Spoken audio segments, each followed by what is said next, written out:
Okay. All right.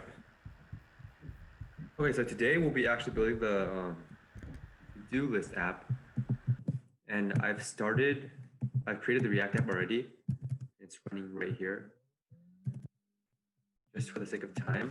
But if you want to create the React app, it's npx create React, then inside this folder or another folder. Okay.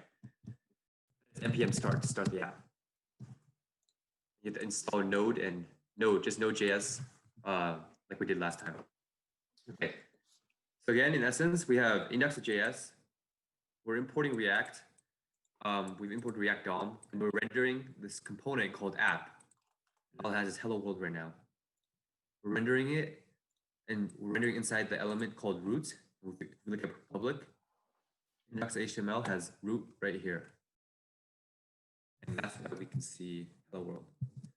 So like I talked about last time, we'll just use Bootstrap to make styling fast. And I'll go ahead and I'll pick this. To use it, you just have to download the Bootstrap file. Okay. I'll rename this as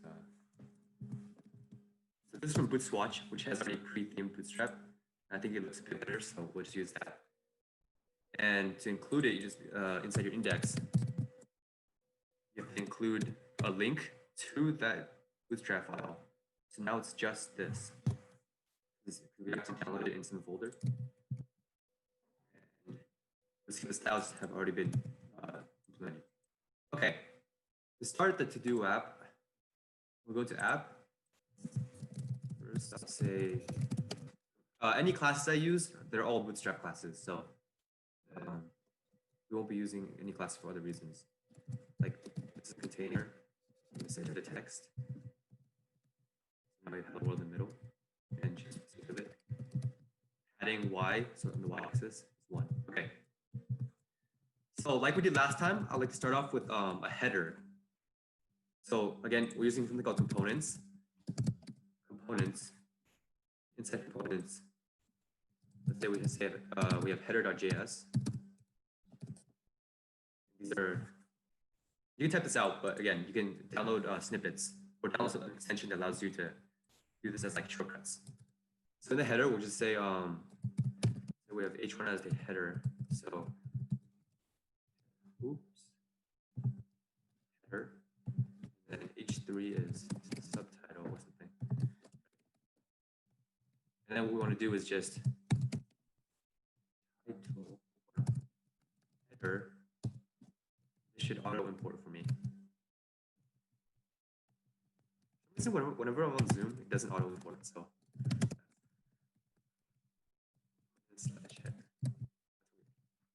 here, subtitle, and again, imagine these as objects. If you know OOP, so call this title to-do list, and then subtitle. We'll say by CS Club, and nothing changes because we haven't implemented this yet. Okay. To access these, parameters, they're parameters inside this object or this function. And you say props.title, and again, you can't just have JavaScript. Props.subtitle, change, you'll just see this. To include JavaScript inside your tags or your JSX, they should just use brackets. This should be outside. Okay. So I have to-do list by CS Club. This is a Bootstrap class, just text secondary or something. Okay. Now we have a header in place. We want to have a to-do list component. So we'll go to components, to-do list. This is a functional component. So here's our to-do list. And let's say, remember unordered list is UL and LI and item. So let's call this task 1, right? Or haven't included this yet. So inside app, you need to include this by saying to do list. We're going to auto import that. Anyway, task one. So this doesn't look really good because it's not styled, but Bootstrap has some good list style. So we'll just say, call this list group. And then we'll call this a list group item.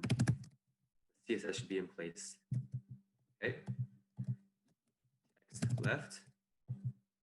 And you'll notice that this takes up the entire screen, which we don't want it to do.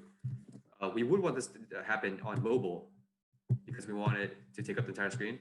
But on desktop, we really don't want that. So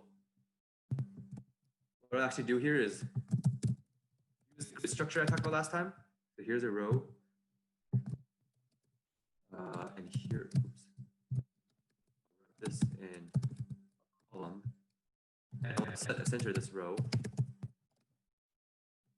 So if I say column 6, as expected, this should be column 6. Just find content center. This should be column 6. Now, this doesn't look good on mobile though, because as I continue to decrease the screen, it continues to get smaller. We don't want that to happen. So that's where Bootstrap grids comes in. It's column 12 up until medium, the medium breakpoint, and then become column 6. So now on mobile, it will look like it's on the full screen, but on desktop, it should be 6. Okay, now that's another way. I want to say have a to-do list for every, like a category of to-do lists. So what I mean is, if I take this, maybe I want to have a homework to-do list and a grocery to-do list. So for now, we'll just put it like this. And we'll actually say props dot title of this to-do list. So in this one, we want to call it, say, homework. You'll notice, that's not exactly it, sorry. And you'll notice that props.title gets rendered as whatever we pass in. Props is the parameter. We pass in this, and then make this bold. So we pass in props, and in props we've said, okay, the title needs to be homework, and here we have homework. So it looks as it should look. And of course, we can add extra styles. Sorry. We can add extra styles to make it look better. Maybe like this. Okay. So we have task 1 here. Everything looks good so far. We can add tasks. But for to-do list, you'll need a checkbox that says, okay, we're done with this, or we're not done with this. And that's the main point of a to-do list. And one thing I should point out is that, let's say we want to have another task. It's not really efficient to have several. It's not really efficient to have several components, several repeated components. Because if I change something here, like say text left, I'll need to change something down there as well. So this is where components come into play again. Instead of having a separate, instead of copying and pasting, all I need to do is create a new component called to-do-item.js. Again, a functional component. And inside to-do-item, I can have, say, this. And instead of the task 1, I'll say props.name, right? That's the props. So now instead of having all these copy and pasted elements, it's much cleaner to just say to-do item and call it name, say calc homework. And to-do item, say name is APCS, whatever it might be. And now whatever changes I make in here, so it's like this. Whatever changes I make in this to-do item component, you'll see it reflected on all the to-do items. Again, to-do list is a component that's inside of the app, and inside to-do, you'll have inside to-do list, you'll have the to-do items. So now we want to say, okay, we have a list, so it would make sense to organize this in a list. So let's say let items, and we have a list of items, right? For each item, I actually want to say completed is false, name is. So it's much more organized this way. And then in front of all this, I'll give each one an ID so we can work with it. This is ID 1, right? Now, copy and paste this. So inside here, you can just, if you know Python, those are like dictionaries. These term dictionaries, even though I don't think that's how it is in JavaScript. Items. And nothing changes because we haven't actually done anything. And here's when I want to introduce map. If I have a list of, say, 1, 2, 3, and 4, or the array is 1, 2, 3, 4, and I want to do something to each one of these elements, I can say something called r.map. Basically, it will give you one item, and here's a callback function. One item, and I can say, like, say console.log item. I think return something. Item. So return item plus 1. So this will go through, it's like a for each loop. It will go through each element and apply this callback function. So it prints it out like we expected. And now if I show you what R2 is, it's the same thing as R1, except everything is incremented by 1. That's because this is like a for loop that goes through each element and calls whatever function is in here. It's a callback function. Return item plus 1. So map just goes through each thing in the list. We'll do whatever the callback function says. So in here, we want to render a to-do item for every item in here, right? Now we can just say items map, and we'll get one single item. This is the parameter. You get a single item. What do you want to do with it? Okay, I want to return a to-do item. I want to say name is item.name. Because again, you're accessing, for each one of these, you're accessing item.name, item.name. And again, this is surrounded by brackets because it's JavaScript. And what you'll notice is now you'll have this. And one small nuance is that when you're doing this, you need a key. Or to say key is ID. Key is name, item.id. A key is just something for React. Keep the React happy. Okay. Name, and then I can say completed is true or false. Completed is item.complete. For each one, it's different. So now let's go back into our to-do item. You know, we're getting all this in props. And in fact, I can show you that by just saying if I have I can say ID of and then props.id. This secondary text. So you'll see, now we can say, oops, wait a second. ID should be item.id. So now we're passing it in to this item, and each item will get a different thing. So here's item ID of 1, and here's ID of 2. So far so good. We can have a list of items that we need to do, and we'll render it. Now, we know each checkbox has, each list item should have a checkbox into it. So that's actually just the input with a checkbox.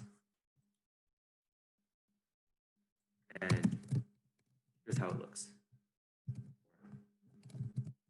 Class name, margin right 2. Some margin. Okay, this is how it looks. You can check, you can uncheck. Now, let's see what we want to do next. Now here's what we want to do. We want to say, okay, when I check it, I want to mark this as complete. If I don't have it checked, I want to have it as incomplete. And in fact, for demonstration purposes, I'll add another one in. Let's say this is history. Let's say it is completed. Right? You notice that when I refresh the page, this is not checked by default, even though it should be. Because I don't do anything with completed. I want to say, okay, this should be checked if completed is true. So then I'll say checked is props.completed. If it's true, then it'll be checked. If it's false, it won't be checked. And you'll see when I refresh, this is true. Right? Now the thing is, when I click these, it doesn't change anymore. because they're not because we're setting as a permanent state of is this true or is this not true, right? And one small thing I'll say is we can say let style is text decoration line through. Say this for now. And then style is item style. So this is similar to the CSS we've seen before. This is just in JavaScript. It crosses out all of these, which we don't want, but we can say it now in JavaScript. We can say, okay, props dot completed. If it's completed, then we want line through. But if it's not completed, then we want to say none. There's no line through. And you'll see if I refresh, only this is completed, which means only this has a line through it. Okay. So good, so far so good. Now what I want to do is, okay, when I click on one of these, I want it to change from completed to incomplete. I want it to toggle. So what I can do is I can say input on click is a function saying, okay, console.log need to toggle. I'll say need to toggle props.id. So if I click the first one, down here it says need to toggle 1. If I click the last one, needs to toggle 3. So now we know where it happens. And let's say I want to try to say, okay, how about I do props.completed is not props.completed. That means if it's true, it will become false. Switch, right? Now this won't work because props is a read-only thing. It's read-only. Error. You cannot assign to a read-only property completed, right? And not only this, even if it did work, React won't re-render because it doesn't know anything changed. That's what we talked about last time. Instead of just having a list, we can import something called state, use state. And just instead of just assigning it, we can say, okay, we're putting this in the component state. Use state this, right? And not only do you get the items itself, but you get a function that says update items. And we'll use update items to update them. Now what I need to do is I need to update. So the only way I can update the items, I want to do this up here.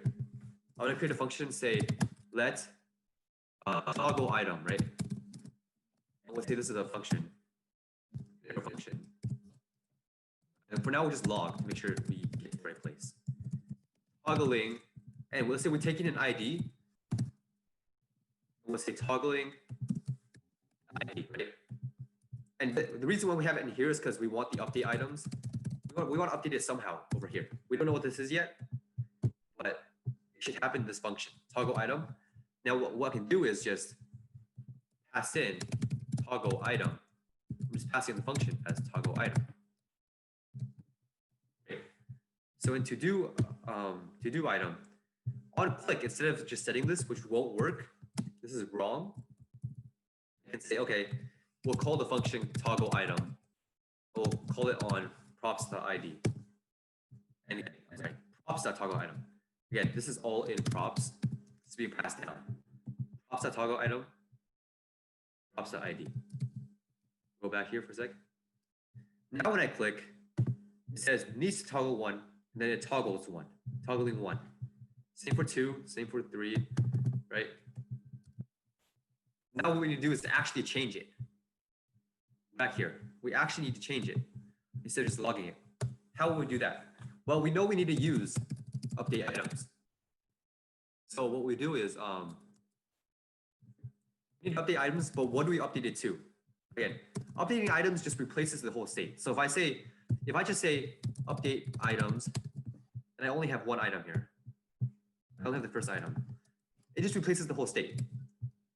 Look back here, I click any of them, I'm left with the first one. Because over here, I just say only the first one. Or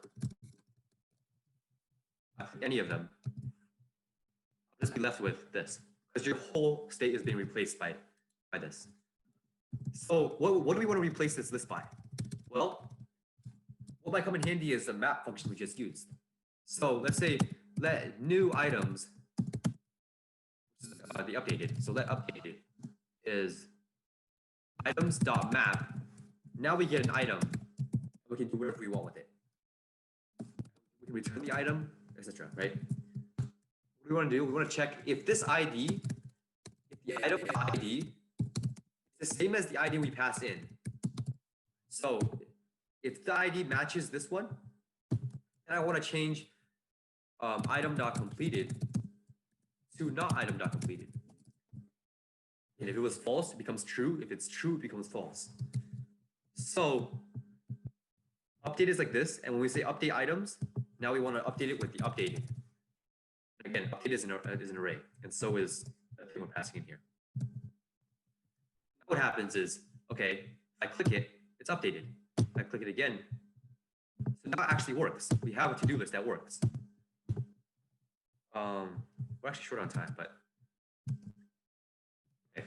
The next thing we want to do really quickly is we want to be able to add new items. Actually, Rohan, do you think it's more important for the add new items or the deploy to Netlify? Deploy to Netlify.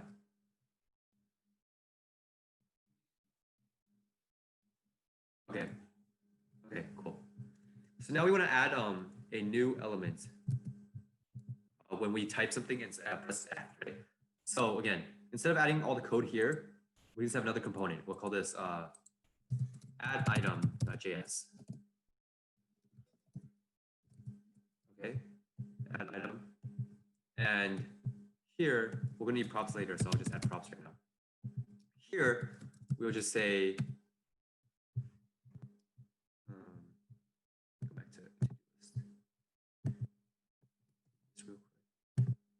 We're in this add item thing. Let me move this down. Okay, we're in this add item thing. I want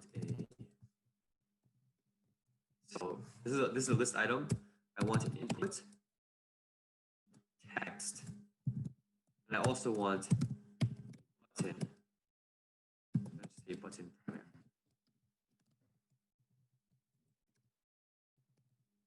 Yes. Or I haven't included it yet. Sorry. To-do list inside. Okay. Right before the to-do list, we'll say add item. Here. That doesn't look so good, but just quickly start that. We'll use the row and column structure we did last time. We'll call this row here. So here, I'll wrap this in a row and I'll give each a column. So if I wrap this with a, and then I can wrap, say, text with a column, and same for add. And now I'll have two equally spaced columns, which I don't necessarily want. I want this to be fit. It only takes up that much, and margin right one. And over here in the first column, in the first one, we'll actually style this input to a bootstrap class called form. So you'll have this. You want to be able to type something here, and we want to press add to add it. To do this, you need to create a function called add item. And then when we click the add button, it adds. So let add item. And we'll call it the new name. We'll just add something. So we'll say update items. We're updating the state. And what we want to do is we want to spread this. We want to spread what we currently have. So 3 dots spreads it out. 3 dots spreads it out. So this is all the current items. I'm going to create a new item. So here we'll create a new one. It'll be in the same format as this. So this should make sense right now. These are all the old items, and here's a new one. We'll say ID is 4 because we haven't used that yet. And then the name should be the passed in name, right? And inside add item, I want to say on click. When I click this button, I want to add whatever's in the text here. Now, what's in the text here, though? Here is something else to use state for. Use state. So I'll say I'll say let's input val and update input val is use state. And inside the input, I'll say the value should always be the same as input val, right? But then when I change this on change, I can like callback function e, and you can read more about this. This is a fairly common thing to do. E, and I'll just say update input val. I'm changing it. E is the event. E.target. What's happening right now? It's a change. What's the target element? It's this input field. I'll say value. So what happens now is that when I change this, its state changes with it as well. For example, when you change add to input val, nothing's there at first. But if I type stuff, the state's being changed while I change this.